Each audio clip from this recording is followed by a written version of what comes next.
होता है कि मैं कभी सोचा नहीं था कि ये एक ऐसा एडवांस पैथोलॉजी के बारे में पता चलेगा जो कि आपका दिमाग सन्न हो जाएगा। वो बताते चल रहे हैं कि पैथोलॉजी के भी विभाग होते हैं। तो सबसे पहले मैं ये जानता था कि केवल पैथोलॉजी एक ही प्रकार के होता है, लेकिन मैंने ऐसे जैसे-जैसे मैंने स्टडी करता गया और जैसे-जैसे मैं इस फील्ड में घुसता गया, जैसे-जैसे मुझे जानकारी मिलती गई, मेरा दिमाग एकदम सन्न हो गया कि पैथोलॉजी के भी टाइप्स होते हैं। अभी हम लोग केवल ये जानते थे कि आप लोग ये जानते होंगे जो मैं किसी पैथोलॉजी सेंटर गए और अपना खून सैंपल दिए, ब्लड सैंपल दिए और रिपोर्ट मिल गई, वो पैथोलॉजी कम हो गया। लेकिन इसमें भी कई प्रकार के पैथोलॉजी, आज हम इसी टॉपिक में हम बात कर रहे हैं। तो आप नमस्कार दोस्तों, मैं प्रमोद जायसवाल। आज मैं एडवांस पैथोलॉजी के बारे में बात करूंगा। अभी मैं चर्चा कर रहा हूँ कि मैं एडवांस पैथोलॉजी के बारे में बता रहा हूँ आप लोगों के बीच में। देखिए पैथोलॉजी मेन अभी तक मेरे जानकारी में ये था कि पैथोलॉजी दो ही प्रकार के होते थे। एक होता था बेसिक होते थे, एक एक उसे बेहतर होता था, मतलब जैसे हिस्टोलॉजी साइटोलॉजी को अलग वगैरह बोला जाता था, हाई प्रोफाइल में बोला जाता था। एक नया चीज आया एडवांस पैथोलॉजी के बारे में। तो सबसे पहले हम जानते हैं कि एडवांस पैथोलॉजी होता क्या है। तो सबसे पहले हम बात करें इंट्रोडक्शन, जो इसको हम बारे में बता देंगे आपको। ये ना बहुत क्रिटिकल टेक्निक के लिए होता है और मोलिकुलर पर गहरी जांच करता है, यानी कि बहुत ये बारीकियां जांच करता है। जैसे अभी कैंपर, जैसे पहले क्या होता था कैंसर के, और कैंसर डिसाइड हो गया, साइटोलॉजी या हिस्टोलॉजी टेस्ट हुआ। हिस्टोलॉजी से साइटोलॉजिस्ट वाले डॉक्टर जो होते थे, ये मतलब देख लेते थे और उसके आधार पर रिपोर्टिंग करते थे। लेकिन बिल्कुल बदल गया हर चीज। अब आप लोगों के बीच में आ गए एडवांस पैथोलॉजी को। इसमें ना हम अणु परमाणु जिसे पढ़ते हैं ना, ऐसे ही अब अपन डिसीज के बारे में उसकी गहरी जटिलता के स्टडी करते हैं। उस कंडीशन को हम एडवांस पैथोलॉजी कहा जाता है। मेन इसमें फिर जेनेटिकल टेस्टिंग होती है, जो कि डिजिटल पैथोलॉजी, और एआई भी इसमें शामिल हो गया। सबसे शौकीन न्यूज ये है, एआई भी इसमें शामिल हो गया है।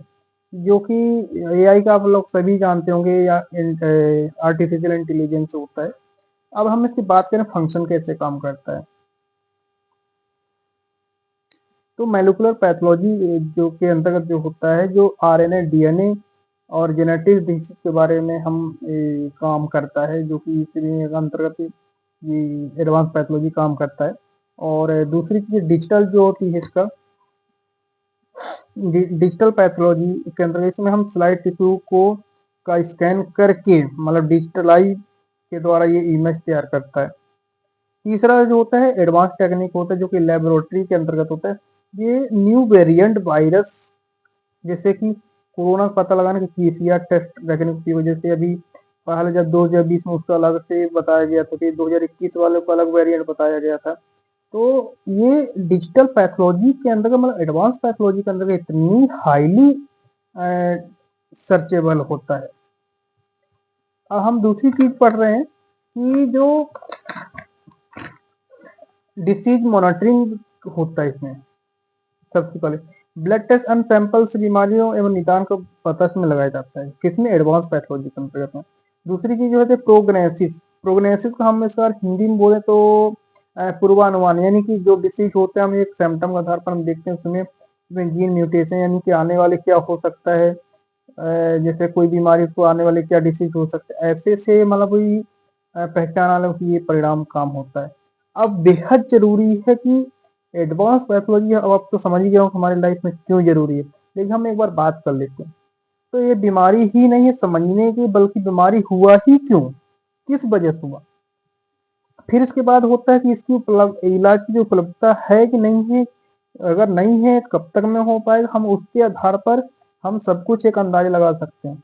अब मैं एक शॉर्टकट में बता रहा हूँ। अब जैसे जब भी हम बेसिक पैथोलॉजी में यूरिन कल्चर के, जब हम कोई भी कल्चर टेस्ट करते हैं, तो सबसे पहले टेस्ट लगाया जाता है। टेस्ट लगाने के बाद हमें जब एंटीबायोटिक टेस्ट लगाते हैं तो हमें एक आइडिया मिल जाता है हम कौन सी दवाई इस पर अप्लाई करेंगे, कौन सी एंटीबॉडी, मतलब ये डिसीज के लिए हम अप्लाई करेंगे तो वो दवाई काम करेगी, एक्टिव है, रेसिस्टेंट के इंटरमीडिएट। ऐसे ही एक एडवांस जो पैथोलॉजी इसके अंतर्गत भी ये चीज है।